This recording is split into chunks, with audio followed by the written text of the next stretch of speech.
Voilà, on ne sait pas encore ce que donnera ce processus de rapprochement, mais en tout cas, il y a un premier pas qui est fait de part et d'autre, non pas de renier son histoire, sa culture, mais plutôt de s'appuyer sur chaque culture propre à nos organisations pour finalement avancer en choses et esquisser voilà, peut-être une nouvelle organisation ou un nouveau projet organisationnel qui puisse rassembler aussi au-delà de l'AL et de la CGA. Il faut qu'on fasse en sorte voilà, que les discussions se passent bien, que les divergences s'affirment et puissent s'affirmer et puissent voilà, être comprises. Voilà, il ne s'agit pas de faire table rase du passé. Voilà, il s'agit de prendre en compte où on en est chacun de notre côté et de voir ce qu'on peut faire ensemble et quel bout de chemin on peut faire ensemble. Ce sera un mini-événement, après voilà, il faut être modeste. On reste des groupes politiques avec une surface militante et politique relativement faible par rapport à nos ambitions politiques. Mais c'est clair que nous serons, à mon avis, observés, on sera attendus si jamais, voilà, si jamais ce processus de rapprochement et d'unification aboutit.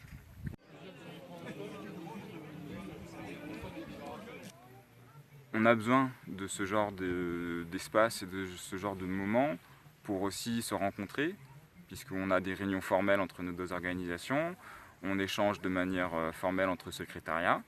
Mais il est clair que peut-être avant de passer à autre chose, avant d'aller plus loin, il me semble quand même nécessaire d'avoir des espaces d'échange, des temps communs, où les militants de base, les militantes puissent se rencontrer et puissent échanger.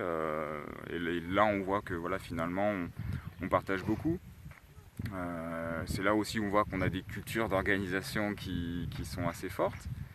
Et je pense que voilà, c'est ce genre de moment qui permet voilà, l'échange, la rencontre dans un endroit voilà, qui est plutôt sympathique, de mettre aussi l'autogestion en pratique, parce que c'est vrai que l'autogestion on en parle beaucoup, on essaye dans notre organisation de la mettre en pratique, avec des secrétariats, avec une certaine démocratie interne, un fédéralisme. Mais voilà, avec cette semaine-là de formation et d'échange, c'est l'autogestion au quotidien. Et c'est aussi beaucoup formateur, c'est très formateur.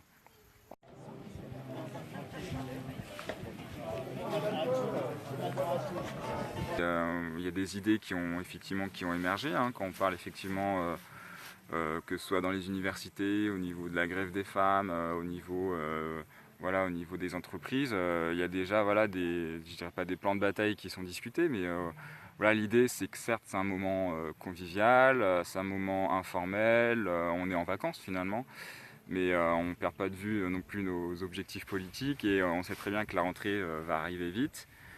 On a un pouvoir, je dirais pas qui vacille, mais qui est fragilisé. Peut-être que c'est l'occasion effectivement de porter plusieurs coups à la rentrée. Et je pense que c'est bien qu'on ait ces moments-là pour voilà, discuter de comment intervenir en tant qu'anarchiste, en tant que libertaire dans le mouvement social pour effectivement que nos pratiques et nos positions politiques voilà, puissent être audibles et puissent avoir un certain poids pour que le mouvement social aille entre guillemets dans la bonne direction, en tout cas celle qu'on souhaite. Parce que voilà, des forces réformistes, des forces autoritaires, voilà, sont nombreuses et on sait que voilà, elles vont proposer des solutions, elles proposent déjà des solutions, hein, des débouchés quand on parle des électoralistes et des réformistes. Donc ce sera à nous, voilà, militants libertaires, militants anarchistes, de faire contrepoids pour que le mouvement social voilà, s'appuie sur ses propres forces et sur ses propres victoires. L'idée de constituer un pôle communiste libertaire assez large, c'est effectivement de constituer une force politique à l'échelle nationale qui puisse, qui puisse faire des propositions, qui puisse être une force politique conséquente au sein du mouvement social, non pas pour le diriger, mais justement pour faire en sorte que personne ou qu'aucun groupe politique ne dirige le mouvement social. Donc ça nécessite de la formation, ça nécessite du monde.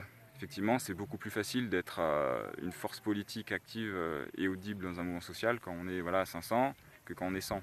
Donc il y a l'effet nombre qui joue et il ne faut pas s'en cacher.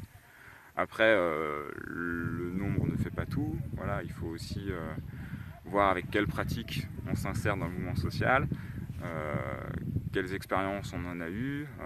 Voilà, je pense que c'est ça aussi, au-delà de l'unification des communistes libertaires, au-delà c'est de s'organiser. Je pense que c'est tout simplement ça, le message qu'on veut transmettre et qui a été transmis par ce texte qui annonçait le processus de rapprochement. C'est-à-dire, voilà, dans la période actuelle, montée du fascisme, des nationalismes, de l'étatisme, avec un renforcement, voilà, des pouvoirs d'État, des institutions liées à l'État, avec une montée, voilà, du sexisme, du racisme, voilà, des persécutions des minorités nationales. On a besoin de s'organiser entre exploités, à la fois sur le plan social, mais aussi sur le plan politique, pour qu'on se donne une boussole et qu'on sache où